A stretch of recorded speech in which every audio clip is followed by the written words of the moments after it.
on est un couple, mais on n'est pas un couple amoureux. Mais si, moi je t'aime. Moi aussi, je t'aime. Mais... Qu'est-ce que t'en penses? Carrément. J'adore. Pas tellement. Grave. Exactement. Ka et Luna. Kailuna. Que nos dons personnels rayonnent sur le monde pour lui donner un nouveau souffle. Quelle jolie intention que celle des Sorel. Je ne m'essaierai pas à le prononcer dans leur langue originelle par peur d'écorcher la sonorité poétique. Mais comme elles nous l'ont expliqué, Sorel vient de l'italien qui signifie sœur. Les rencontrer, ces sœurs, c'est se confronter à la puissance des origines, des racines, des liens. Ces jumelles portent en elles ces évidences qui imposent la pudeur, pour ne pas dire la prudence.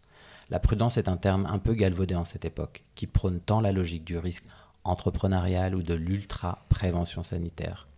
La prudence, si on en revient à une énergie du milieu, c'est surtout l'intention d'être attentif à tout ce qui peut causer un dommage. C'est être engagé et conscient que nos actes peuvent avoir des conséquences. Elles vibrent tellement d'intériorité qu'on se sent empreint d'une responsabilité quand il s'agit d'entrer en relation avec leur univers. Leur univers ne se raconte pas, il se ressent, il se pratique, il s'expérimente. Qui elles sont ne se dit pas. Leur corps et leur art expriment leur intention. Podcaster les Sorel, c'est comme parcourir un labyrinthe, se lancer dans la résolution d'une énigme. Et si finalement, podcaster les Sorel, c'était ce que nous préférons, l'opportunité de vivre une expérience sans autre attente que de la vivre. Bonjour les Sorel. Bonjour. Bon, avec Luna, nous aimons les duos, les partenariats, car ils permettent à des individualités de s'augmenter au travers d'une union. Créer un duo, c'est créer une troisième entité propre, porteuse de la diversité et de la puissance créative. Vous qui êtes jumelles, vous nous avez dit avoir eu besoin de vous démarquer pour pouvoir exister. Est-ce que créer les Sorel a participé à vous redonner l'accès à vos singularités? Non. Si je devais faire une réponse courte, ce serait non. Parce que ça a été plutôt, dans notre cheminement toutes les deux, on a plutôt eu besoin de se séparer très très tôt en fait, pour pouvoir se retrouver après. Donc les Sorel, n'a été possible, en tout cas pour moi, tu me diras Fleu si c'est ok pour toi, mais si on n'avait pas fait le travail de cheminer chacune de notre côté, on n'aurait pas pu créer les Sorel. En tout cas, pour moi. Ouais, je suis totalement d'accord avec toi. Et après, je pense aussi que la question de la singularité, en fait, c'est pas quelque chose auquel on accède, en fait. La singularité, c'est quelque chose avec lequel Enfin, c'est un acquis. On est, et on est déjà unique, singulier. Après, la complexité, quand on est jumelles, c'est le regard des autres. Parce qu'à l'intérieur de nous, on le sait qu'on est unique. On le sait que voilà, ce qu'on pense, il n'y a que nous qui le pensons. Sauf maintenant, j'ai la voix de ma sœur dans ma tête à cause du casque. Mais à part ça, voilà, normalement, je suis unique. Et donc, vraiment, ça a été un long parcours, comme elle dit, un parcours d'abord individuel qui n'aurait pas, en effet, été possible. On n'aurait pas pu créer les Sorel si on n'avait pas fait d'abord l'expérience de soi, de son individualité, du coup. Donc les Sorel, en fait, c'est plus, oui, on s'est Retrouvés. On s'est retrouvés et on a réussi aussi à créer les Sorel parce que justement, on avait réussi à créer une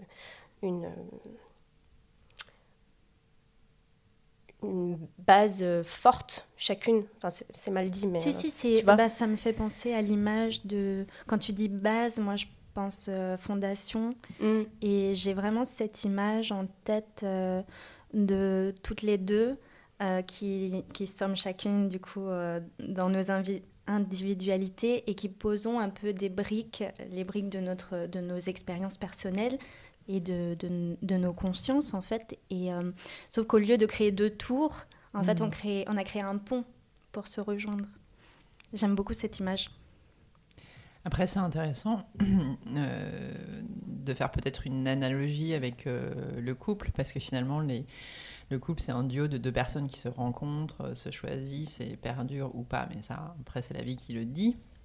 Pour autant, vous avez subi le couple. C'est un peu le poids de votre histoire et vous avez fait le choix, comme tu le dis, de vous séparer pour vous rechoisir peut-être. Oui, je pense que, en tout cas, pour ma part, je sais pas toi, Sego, mais moi, pour ma part, ça a été une nécessité qu'elle soit pas là, en fait, qu'elle soit pas dans ma vie non-stop. Et il y a énormément de personnes que j'ai rencontrées qui ne savaient pas que j'avais une sœur jumelle et qui l'ont su au bout de très très très longtemps, quand j'étais sûre qu'ils m'aimaient moi déjà. Moi d'abord. Mais du coup, oui, c'est un, je pense que c'est un des défis de notre vie, de cultiver à la fois notre singularité, mais aussi de cultiver cette relation gémellaire qui est aujourd'hui, en tout cas je trouve, une chance incroyable. C'est moins ton cas, j'ai l'impression, non? Si, non, j'étais juste en train de... T'es pas contente? Si je te gêne, hein, tu me le dis. Non, c'est ça. Non, c'est juste me questionner sur le fait que nous sommes nés d'eux. Contrairement à peut-être vous êtes nés seuls. Donc, vous avez appris à vous contenter de vous-même. Et puis, tout le travail, c'est d'apprendre à être en couple. Alors que nous, on est nés d'eux. Donc, en fait, ça a été un peu désapprendre le fait d'être en couple pour pouvoir être soi, pour ensuite redevenir un couple. Et en plus, la notion de couple, parce qu'on est un couple, mais on n'est pas un couple amoureux. Mais si, moi je t'aime. Moi aussi, je t'aime. Mais c'est pas, on n'est pas un couple comme vous pouvez l'être. Et justement, moi, c'est ça qui me touche beaucoup dans ce début de podcast. Et à bon entendeur, salut comme on dit, c'est vrai qu'on a une tendance naturelle face à des jumeaux ou des jumelles à, j'imagine, un peu vous gonfler, à toujours vous comparer, à faire comme si on avait 2 fois la même personne et à encore plus accentuer le fait qu'il n'y ait pas de différence. Donc moi, personnellement, comme dans chaque exercice qu'est le podcast, à l'écoute des histoires des autres, on apprend aussi à changer de comportement vis-à-vis d'habitudes installées. Je trouvais que c'était important que vous l'expliquiez pour qu'on se déshabitue aussi à ces attitudes. Votre univers me renvoie à celui des 13 mères originelles. J'imagine que vous connaissez évidemment cette œuvre, vu qui vous êtes, notamment dans l'usage que vous faites de nos ressources naturelles, organiques, comme outil d'expression et d'évolution. Pouvez-vous nous parler du rôle que vous donnez au corps et à l'art? Ils sont des moyens d'expression, de rencontre et par conséquent de relation. Juste pour redonner un peu de cadre, c'est vrai que l'histoire des 13 mères originelles, c'est quand même très orienté sur la vérité, soit d'expression, d'être, etc. Alors, c'est très très drôle que tu parles de l'œuvre de Jamie Sams, du coup, parce que ça a été l'un des points de départ en fait du projet des Sorel. Oh, oui. Donc, intuition féminine.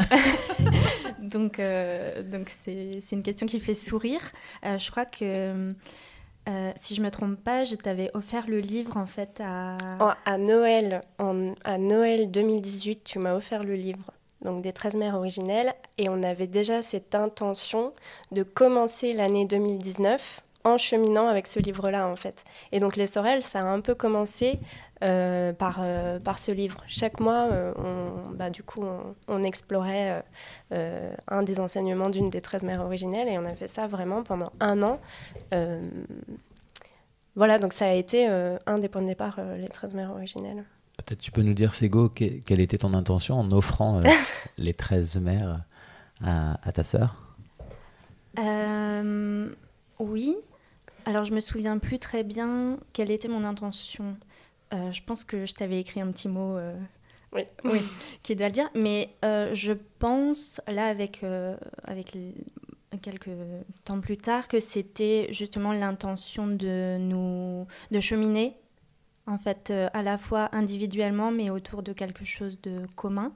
Et c'était aussi pour moi ça m'avait vraiment touchée, parlé. J'avais eu un peu une révélation en fait quand j'avais lu ou découvert ce livre, et j'avais très très envie de le partager en fait. Et je savais que Fleu allait être touchée aussi. C'était juste un acte purement d'amour et de partage en fait.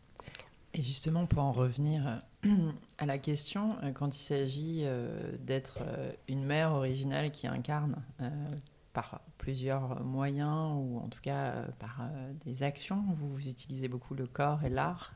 Et moi, je sais quand vous nous aviez expliqué l'intentionnalité de la démarche, ça m'avait énormément touchée, donc j'aimerais que vous partagiez cette intention.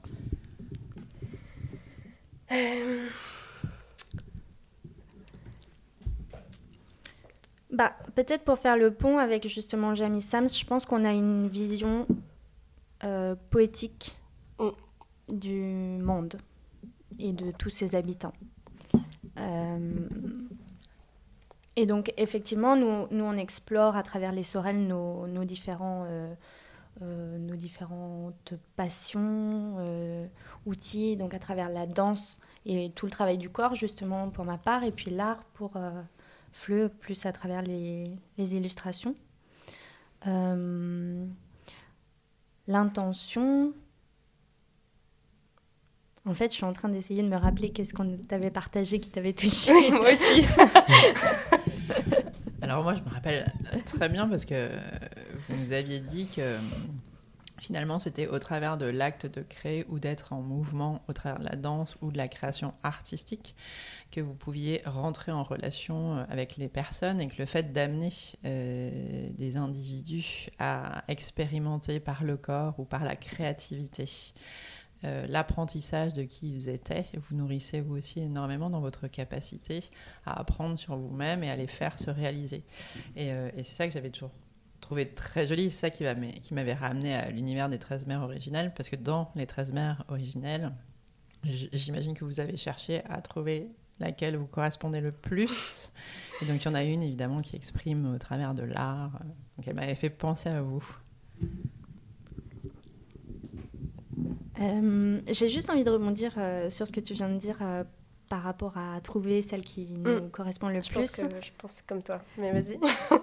Parce que pour moi, il n'y a pas vraiment de... Je ne corresponds pas à une des 13 mères originelles. On est toutes ces facettes à la fois. Et c'est ça aussi l'un des travaux qu'on explore dans le projet des Sorel. C'est de creuser, de découvrir et d'aller à la rencontre de nos différentes facettes. Et l'un des moyens, effectivement, qui va me permettre à moi de me rencontrer, c'est de me confronter au regard des autres et à l'expérience des autres et au partage des autres.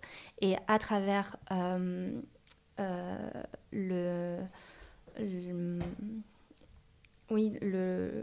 l'expérience et je trouve pas le mot exact, mais c'est à travers l'autre que je me rencontre. Et pour moi, égoïstement, c'est peut-être ce que j'avais partagé, il me semble, égoïstement, oui, quand je crée un atelier pour les Sorel, je cherche aussi à me rencontrer, moi. Et voilà, je ne sais pas si c'est... L'expérience de l'autre est un miroir, quelque part, des fois à soi-même, et nous confronte aussi, nous.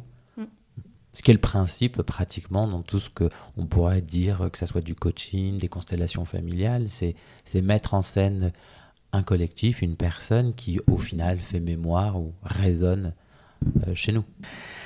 Alors, vous vivez à plusieurs centaines de kilomètres l'une de l'autre. Je crois que c'est récent pour toi, en tout cas, Fleu et Sego. La distance physique complexifie-t-elle votre projet, ou au contraire ? Est-ce un choix volontaire ? Vous qui aimez l'intangible, peut-être pouvez-vous aussi nous parler de la puissance des connexions à distance ? Est-ce un choix déjà de vous être... Je crois que tu vivais à Paris. Vous étiez toutes les deux à Paris. Alors, la question de la distance, en fait, il faut partir du principe que, oui, il y a les Sorel, mais à côté de ça, il y a aussi Sego et Fleu, qui ont chacune une vie, qui ont chacune des envies, des besoins, une vie, quoi. Des occupations. Voilà, en fait, des petits plaisirs. On est les... Et donc, oui, on vous montre, avec les Sorel en tout cas, on vous montre cette connexion qu'on a l'une à l'autre, mais à côté de ça, on a chacune notre vie, etc. Donc après, moi, j'ai décidé récemment, en effet, de quitter Paris. Et en fait, est-ce que c'est plus compliqué ou pas ? C'est même pas la question. La question, c'est une donnée qu'il faut prendre en compte maintenant. On est à distance, c'est comme ça. Et de se demander, ça fait chier, c'est plus compliqué, galère, on n'avance pas si on commence à se poser ce genre de questions. Donc voilà, on est à distance. Et en fait, je pense qu'on s'est rendu compte en plus de ça que ça simplifiait, mine de rien, nos relations. Notre collaboration, si je peux dire, sur les Sorel. Oui, surtout qu'on est à l'ère du numérique. Donc, mine de rien, malgré tous les désavantages que ça comporte, il y a quand même pas mal d'avantages. Et je peux prendre rendez-vous avec ma sœur, même si elle n'est pas dans la même pièce ou la même ville que moi. Donc, et ça nous a obligés quand même, le fait d'être à distance, à fixer des rendez-vous. Ce qu'on ne faisait pas avant, quand on était sur Paris, en fait. Enfin, quand elle était sur Paris avec moi, parce qu'on n'habitait pas loin. Donc, c'était un peu toujours là. En fait, on savait que c'était possible, qu'on allait pouvoir se voir. Et du coup, on ne prenait pas la peine de prendre rendez-vous, ou on s'autorisait à faire sauter les rendez-vous, à se dire, si ce n'est pas aujourd'hui, ce sera demain. Et si ce n'est pas demain, ce sera après-demain. De toute façon, tu es à 10 minutes, quoi. C'est ça, là, on va vraiment s'appeler en disant, là, on a un mail de Kailuna, il faut répondre. Alors, qu'est-ce qu'on répond ? On y va pas. Bon, allez, on y va. C'est-à-dire qu'il y a une forme de professionnalisation de votre collaboration, finalement, quand même, un peu, non ? On est ravis que vous ayez répondu au mail, au demeurant. Oui. Bon, après, il faut savoir qu'on est des nanas assez organisées, de base. On est vierge, donc on est très, c'est signe carré, astrologique. Vierge, ascendant Capricorne, on est, ça va dans le détail. Voilà, on est bien, on est des personnes organisées, quoi. Très organisées, oui. Et vous qui aimez réveiller, justement, éveiller, quelles sont selon vous les actions tangibles, là pour le coup, à la portée de chacun, qui participeraient à guérir le monde ? Je pense qu'on y a déjà un petit peu répondu, du coup. Je pense qu'il y a la prise de conscience individuelle, le réveil du corps, et aussi cette capacité à pouvoir se mettre à la place d'autrui. Mais quand je dis autrui, c'est de manière très large. Par exemple, réussir à s'imaginer être une fleur arrachée. S'imaginer être un arbre qui brûle. S'imaginer être, je sais pas moi, un caillou. Allez, je fais tous les règnes. Qui est arraché de son environnement naturel pour être posé dans une petite boîte fermée dans un grenier. Imaginez tout ça. Imaginez se mettre à la place d'une personne, je parle pour moi là, à la place d'une personne racisée. Imaginez se mettre à la place d'une personne homosexuelle. Imaginez se mettre à la place d'une personne... Ça peut être long.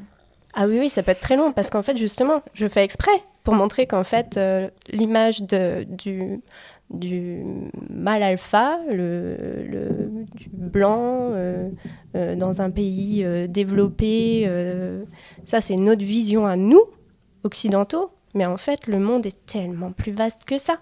Les diversités d'existence sont infinies. Et on a l'impression qu'il existe une seule et unique façon d'être humain, entre autres, ce qui n'est pas le cas du tout. Donc je pense vraiment, pour répondre à la question qu'est-ce qui aiderait à changer le monde, déjà, oui, voilà, ces trois choses-là qui se regroupent, hein, du coup, parce que quand tu te mets à la place de quelqu'un d'autre, un autre être, on va dire, tu prends conscience, donc tu vas faire attention. Voilà. Elle te regarde, c'est go. Vas-y, c'est go, enchaîne, parce que là, je vais pleurer, je suis trop émue. Non, c'est juste que je suis tout à fait d'accord avec ce que tu viens de dire, mais ça nécessite déjà de faire la démarche personnelle et individuelle de se questionner. Et je pense que le questionnement n'est pas du tout encouragé dans nos sociétés. On ne nous encourage pas à nous poser des questions et à remettre en cause les vérités qui nous sont présentées et que celles-ci soient... Enfin, on peut me présenter ce verre et me dire ce que tu vas boire est merveilleux, ça a des propriétés incroyables, tu vas nettoyer tout ton système digestif. Donc je peux prendre ce verre, le boire et me dire oh il paraît que, et même pas il paraît, décider que parce qu'on m'a dit que eh ben, c'était la vérité. Ou alors je peux faire une recherche personnelle et me demander effectivement qu'est-ce qu'il y a dans ce verre et en tirer mes propres conclusions. Et l'une des blessures de ce monde, et en tout cas de l'humanité pour moi, en Occident, c'est qu'on ne nous encourage pas à exprimer nos vérités. Et on en revient à cette histoire de diversité, mais la diversité est importante, elle est belle, et... Personnellement, je me sens très très loin en fait de ce qu'on me présente en fait dans ce monde, parce que je regarde à droite ou à gauche, c'est la même chose. Et c'est un peu comme quand je vais dans un pays à l'autre bout du monde et qu'il y a McDo. Vive le dépaysement. Il y a pas de... Enfin, là, je m'éloigne un peu, mais pour revenir, je pense que se questionner, encourager l'autonomie, sont pour moi deux choses très très importantes. Il faut qu'on fasse l'effort de se regarder soi, tout bêtement. Oui, puis réveiller aussi ses sens, concrètement par rapport justement au réveil du corps. Je pense que c'est vraiment extrêmement important de aussi faire confiance à son instinct de survie, notamment, à son intuition, et se dire punaise... l'Amazonie brûle, l'Australie brûle, la Californie brûle, tout ça brûle. Et je le vois de très loin parce que je le vois sur un écran et ça ne me concerne pas. Mais en fait, si, ça concerne absolument tout le monde parce que on est tous sur la même planète. Et on a tous, je pense, les capacités de détruire la Terre, mais si on a tous ces capacités-là, on a aussi tous les capacités de la soigner. Et tout ça passe justement par tout ce qu'on vient de dire. Et peut-être aussi... Est-ce que je le répète pour les gens Peut-être aussi croire en soi. Et se faire confiance. Se faire confiance à ce qu'on ressent, ce qu'on pense. Si on tique, si on se dit « Ah, mais là, je sais pas, je me sens pas à l'aise avec ce qu'on me sert, là, j'y crois pas, ou j'ai pas envie, et faut pas y aller. » Ou faut pas se dire... faut se faire confiance et se dire « Non, je sens que ça va pas. » De l'intuition, questionner les vérités et ouvrir beaucoup plus large son champ. Questionner ses vérités et chercher sa vérité. En tout cas, on sent que cette question vous rend volubile. Oui, tu sens dans l'intangible. Je n'ai pas fini. Alors... Si vous voulez bien. Cette fois-ci, quand il s'agit de soins d'accompagner des collectifs, on en est sûr avec Luna que vivre des expériences pour avoir une meilleure connaissance de soi à travers les sens, vous êtes présente. Mais vous, qui prend soin de vous ? Alors, je prends soin de moi, déjà. C'est la base. Et après, c'est vrai qu'il faut, et moi je travaille encore là-dessus, mais accepter aussi d'être aidé, qu'on prenne soin de nous. Moi, j'en ai eu besoin récemment. Et ça n'a pas été quelque chose de facile, mais par contre, ça a été quelque chose de très bénéfique et guérisseur. Là, je fais un truc général sur prenez soin de vous, le care et tout ça. Qui prend soin de moi Moi. Bah oui, ma sœur, mes amis, mes parents. Je vous remercie tous.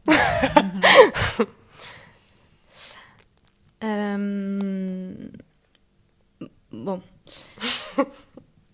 Je pense que je suis la personne la mieux placée pour prendre soin de moi. Et Et donc, je me responsabilise par rapport à ça. Par exemple, moi, le matin, je me lève, je m'allonge par terre, je ne fais rien. J'écoute mon corps et ce qu'il a à me dire.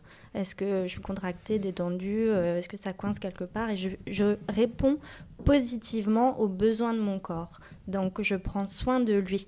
Et peut-être que ça va être, ce matin, c'était juste m'allonger par terre et ne rien faire pendant un quart d'heure. Hier, c'était des pompes et des abdos. Et demain, qui sait ce que ce sera. Déjà, quand je prends soin de moi, l'autre...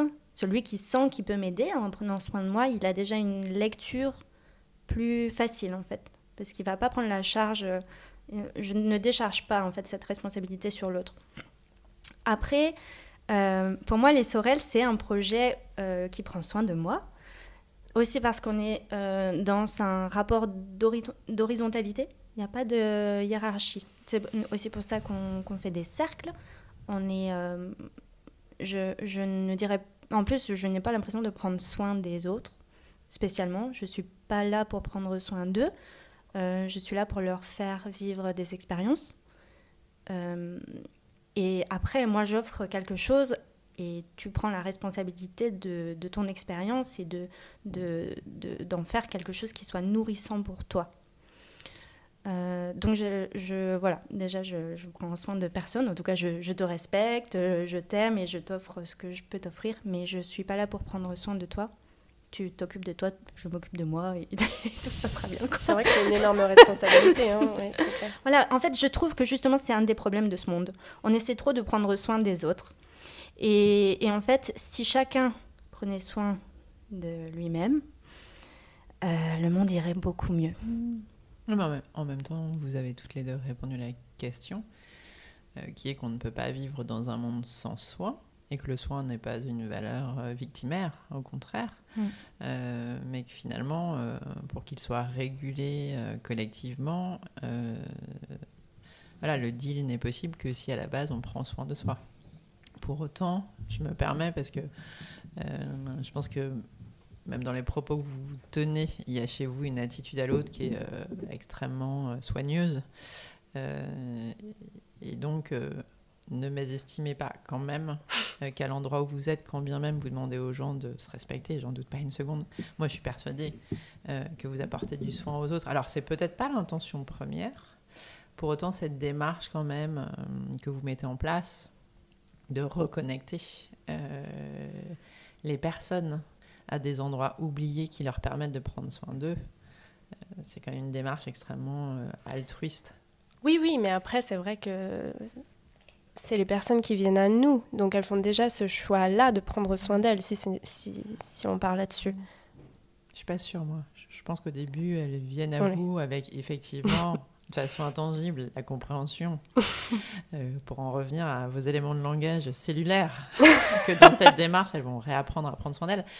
Mais moi, je crois qu'il y a quand même beaucoup de gens, et on en parlera un petit peu plus tard, qui rentrent dans ces démarches parce qu'ils attendent d'autres qu'on les accompagne. Et moi, je crois que c'est quelque chose que vous faites très bien, mais bon, je me permettais, voilà, je me permettais. Prends. Et on arrive justement à la question. Il y a beaucoup de mouvements aujourd'hui, des grandes causes sociétales très à la mode.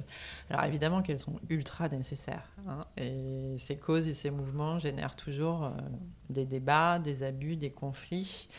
Et moi justement, comme j'aime votre franc-parler, j'aimerais vous écouter à deux endroits. Celui du féminisme et celui du développement personnel.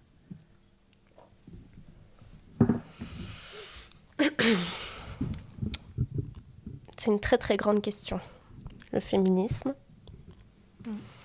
On n'est pas sociologue ou quoi, donc je pense que le mieux, c'est de parler de nos expériences personnelles.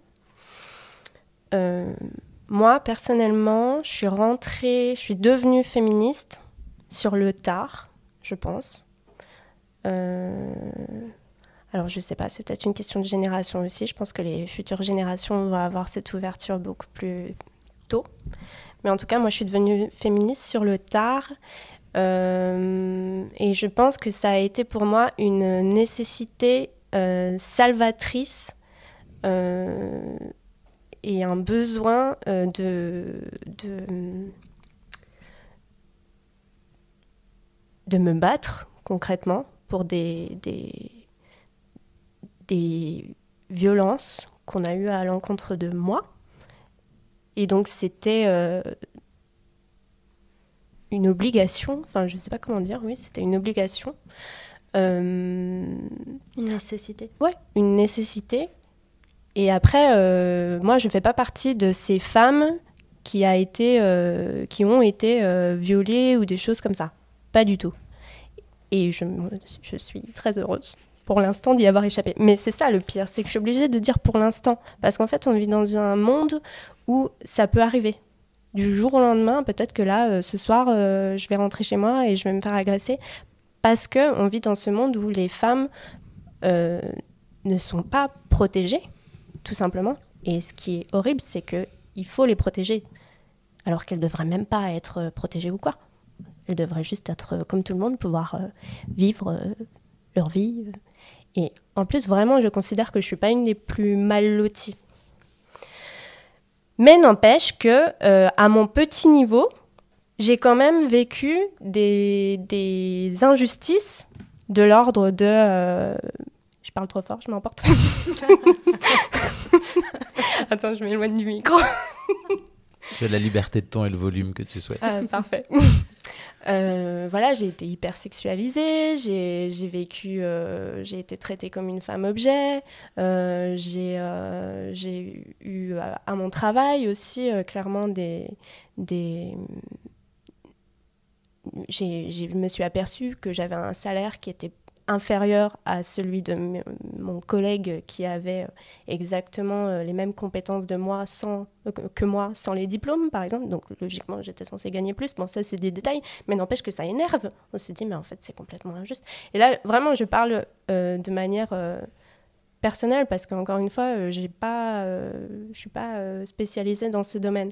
Mais en tout cas, je pense que c'est une cause...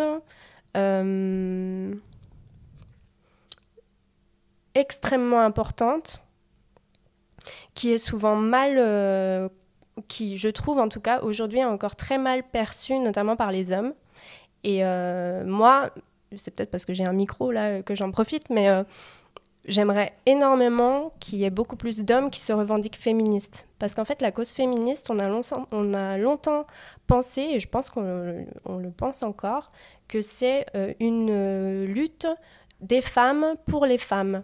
Mais en fait, le féminisme, c'est une lutte pour les relations hommes-femmes, entre autres. Et encore, ça pourrait aller... il y a plein d'interconnexions avec plein d'autres luttes. Mais... donc j'aimerais vraiment qu'il y ait beaucoup plus d'hommes qui se rallient à la cause des femmes parce que je pense que là, ce serait presque la prochaine étape pour le féminisme. Que en fait, les hommes se disent, mais en fait, oui, on est de votre côté. Parce que là, le féminisme, on a encore l'impression qu'il y a d'un côté les femmes qui se battent et qui se rebattent. Et de l'autre, il y a les hommes, il n'y a rien qu'à voir les marches pour la lutte contre les violences féminines. C'est pas ça le mot. Oui, les luttes contre les violences faites aux femmes. Voilà, moi j'avais halluciné. Il y avait un homme qui s'était fait interviewer et qui était dans la marche. Et j'étais contente de voir un homme et qui disait... je suis là parce qu'il faut être là. Je comprends pas qu'en 2019, je crois, il y a encore besoin de marcher pour cette cause-là, mais je le fais. Et j'étais là, mais bien sûr, merci, ce mec a tout compris. Et donc, je pense pas que la cause féministe va pouvoir avancer si les hommes ne s'y intéressent pas. Voilà. Donc, voilà. C'est Gaëlle.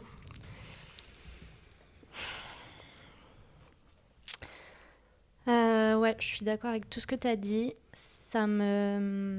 Physiquement, ça m'émeut, ce sujet. Ça me rend triste, en fait. Ouais, c'est triste.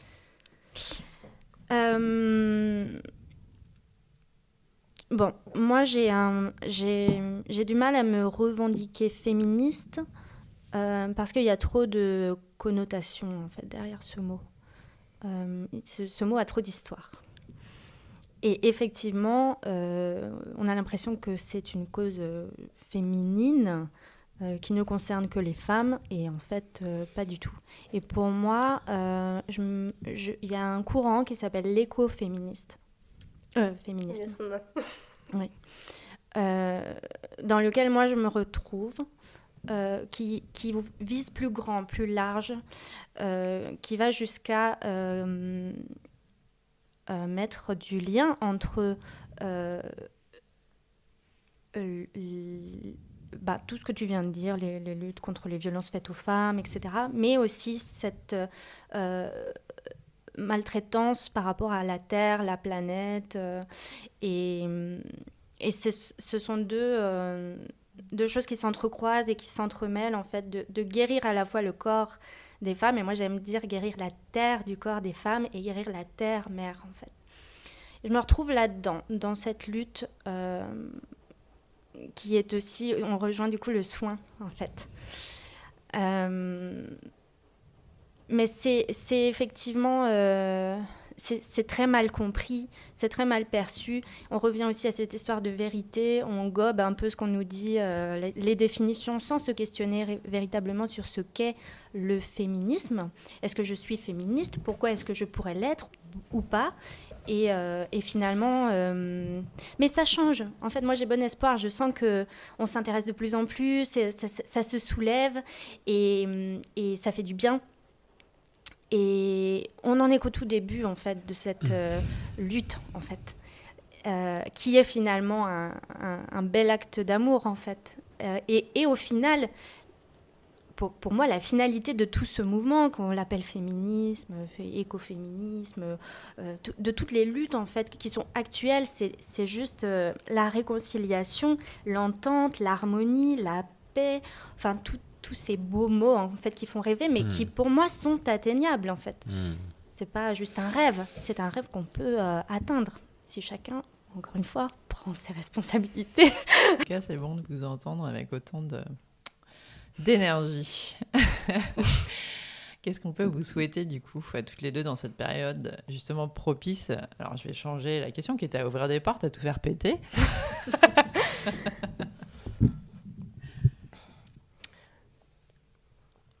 Vas-y, réponds, c'est quoi ? T'as plein de rêves, je le sais.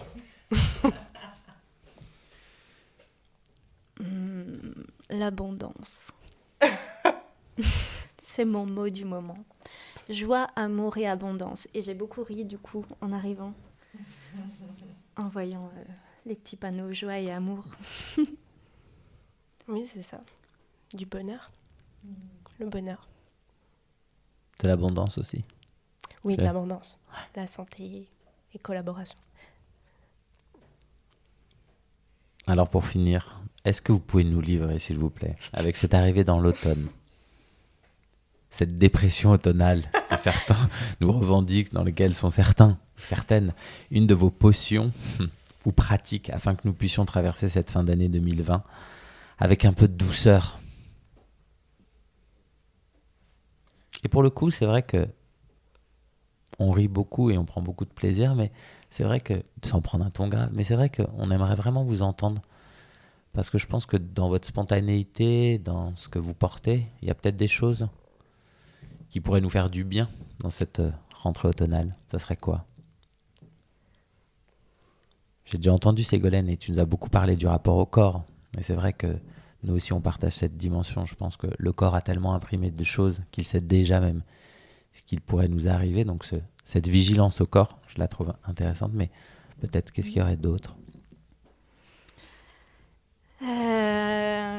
Encore une fois, c'est difficile dans le sens où j'ai l'impression de dire tout le temps la même chose, mais on est tous différents, on n'a pas les mêmes besoins, et un rituel que moi je vais trouver génial ne va pas coller en fait à tout le monde, mais comme on a, peut-être là, ce qui me vient en fait, c'est comme on a toute cette partie dans les Sorel, c'est beaucoup de créativité. C'est l'art, la créativité, la recherche, le plaisir de créer et de partager. Du coup, moi, peut-être que ce que je proposerais, c'est que chacun, chacune fasse l'effort de se faire confiance, de croire en lui, de s'écouter et de créer en fait son propre rituel d'automne. Et j'irais même plus loin en disant pourquoi pas le partager avec quelqu'un ou vous l'envoyez, tiens, à Ka et Luna, récolte de rituels. D'entrée automnale. Luna sera d'accord. Elle est d'accord. Voilà. Fleu. Je trouve cette idée génialissime.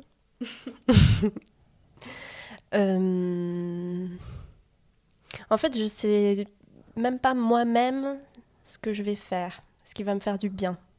Donc, ce serait très difficile de partager quelque chose. Mais en tout cas, je pense que c'est des choses qu'on va partager forcément sur Instagram, notre compte Instagram. Donc, s'il y a des petits tips à donner pendant l'automne, ce sera à cet endroit-là.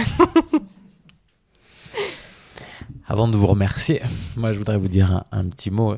Vous êtes hallucinante et inspirante à 2 titres, hyper intègres, et que de se prendre autant en responsabilité et de ne jamais se poser là en donneuse de leçons ou d'expérience, et de faire son expérience pratiquement un apprentissage pour tout le monde, ou de coller des vérités. Prendre vos responsabilités, comme tu disais Ségolène, j'ai adoré, de ne pas décharger ma non-responsabilité sur les autres, pas être victimaire. Écoute, je t'avoue que je te remercie, et je vous remercie toutes les 2. Et puis d'habitude, on finit avec des petites questions comme ça qui viennent. Alors avec vous, c'est marrant parce que des fois on les prépare, des fois on les prépare pas, évidemment, c'est normal, avec vous on n'a pas préparé. Alors moi je vais commencer, vous nous avez pas parlé d'amour, je suis un peu frustrée, amoureuse, romantique ou passionnée? Moi, décidément passionnée. Les 2. Qu'est-ce qui vous retiendrait de ce moment? La bienveillance de vos 2 personnalités. On vous remercie, on vous dit merci beaucoup. Un énorme merci, on vous kiffe. Merci à vous. Merci les Sorel. Merci.